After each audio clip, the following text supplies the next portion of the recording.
اللہ تعالیٰ شامل فرماتے ہیں حسب الناس ان يتركوا ان يقولوا آمنا وهم لا يفتنون. کیا لوگوں نے سمجھ رکھا ہے کہ وہ ایمان لائیں گے اور آزمائش نہیں آئے گی؟ وَلَقَدْ فَتَنَّا الَّذِينَ مِن قَبْلِهِمْ. میں اللہ جل شانہ فرماتے ہیں پہلے لوگوں کو بھی ہم نے مشکلات میں ڈالا، آزمایا، پکایا اور ایمان کی دولت عطا کی.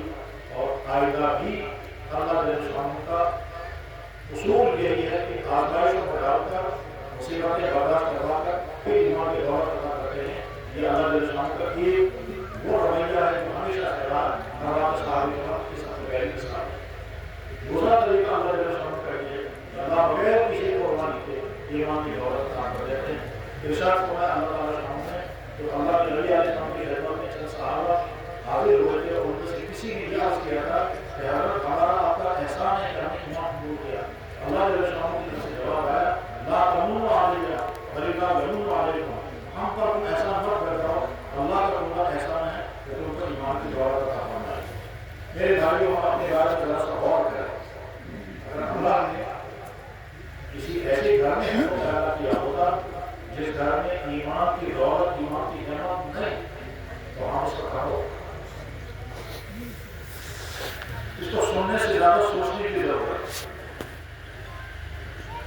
اگر اللہ کے سامنے ہم کو کسی ایسی گھر میں پیدا کیا ہوتا جہاں باقی سب کچھ ہوتا، دولت، عیش پرستی، عزت، عہدے، مال، خاندان، جو دنیا کی چیزیں ہو سکتی ہیں وہ ساری ہوتی، اگر ایمان نہ ہوتا تو ممکن ہے ہم بھی اسی کفر میں ہوتے جس کو میں پیدا ہوئے ہوتے. لیکن اللہ نے مشکل امتحان کو نہیں ڈالا، ایمان والے کے گھر پیدا کیا.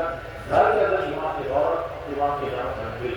الحمدللہ رب العالمین.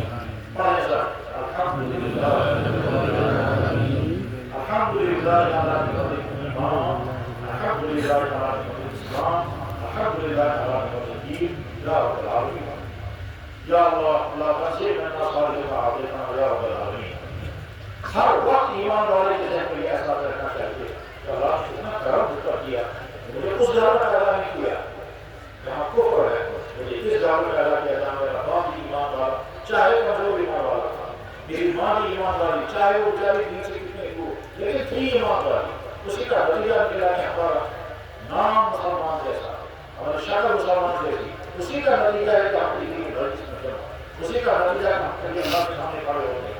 اسی کا نتیجہ ہے کہ اللہ کے حکم کے مطابق روزے رکھتے ہیں، گھر دے کے سارا تک. اور اسی کا نتیجہ ہے کہ ہماری زبان کا نام ہے صرف ایک اللہ کی ذات عالی کا، اور ہماری زبان کا نام ہے جناب رسول اکرم صلی اللہ علیہ وسلم کا. اور ہم سے دل سے پڑھتے ہیں اشہد ان لا الہ الا اللہ واشہد ان محمدا عبدہ ورسولہ.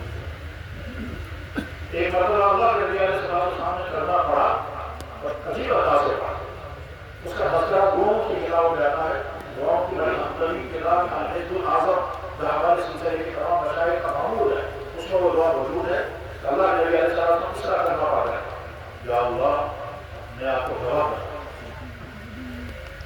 اور آپ کی ساری مخلوق کو گواہ کرتا ہوں اور فرشتوں کو گواہ کرتا ہوں. میں گواہی دے رہا ہوں آپ میرے اللہ ہیں، اور میں گواہی دے رہا ہوں کہ میں محمد رسول اللہ ہوں.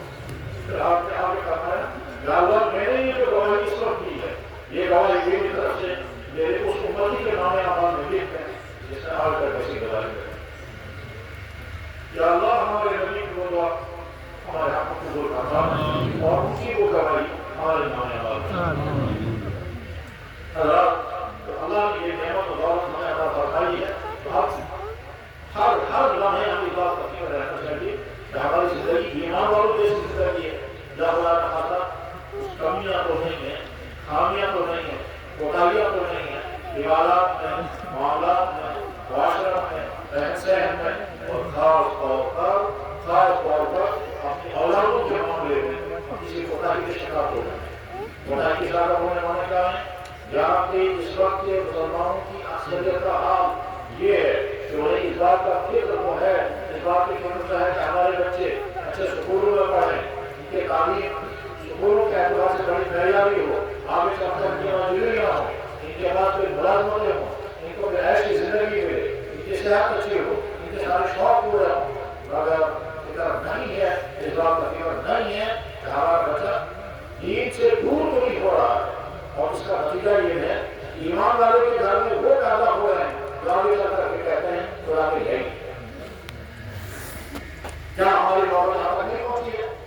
کیا یہاں ایسے لوگ پیدا نہیں ہو رہے؟